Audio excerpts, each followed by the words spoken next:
السلام عليكم، كل سنه وحضراتكم طيبين. مع حضراتكم مهندس علام السيد، دعم فني شركه شورى للكيماويات. من 15 يوم انا كنت نزلت حقل محصول قمح وعملنا فيه تجربه دولفيك بمعدل 400 سم للفدان على 140 لتر ماء لمكافحه الحشائش العريضه ورفيعه الاوراق في محصول القمح. عمر التطبيق من 25 يوم الى 30 يوم. الحقل ده احنا كنا مطبقين فيه بالظبط على عمر 27 يوم، وانا جاي بعد 15 يوم كان حد طلب مني عايز يشوف نتائج الحقل ده بالتحديد. ده حضرتك الحقل اللي انا صورته لك من 15 يوم. كل اللي مكان موجود ده فلارس، حشيشه الفلارس انتهت زي ما حضرتك شايف بالشكل ده. الحقل ده لو ما كناش كافحنا فيه الحشائش كان هيتحرض بمعنى الكلمه. شوف حضرتك كميه الفلارس قد ايه.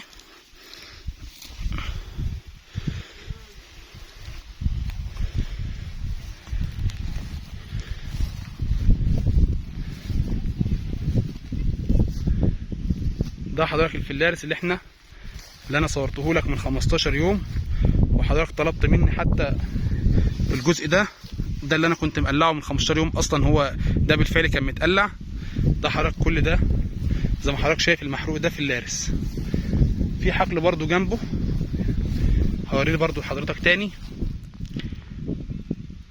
فلارس الخبيزه اهيت منتهيه اهيت، وايضا الزربيح والنفل، كل حاجه اصلا في الحقل معيش موجوده الا محصول القمح.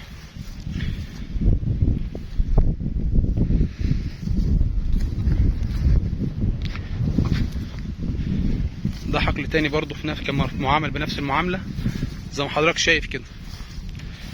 كل الحشائش انتهت بنسبه 100%. ده حضرتك الفلارس اهو.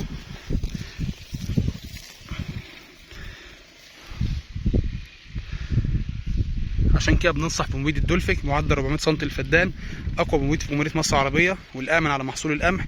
كل سنه وحضراتكم طيبين. شورى رفيق المزارع.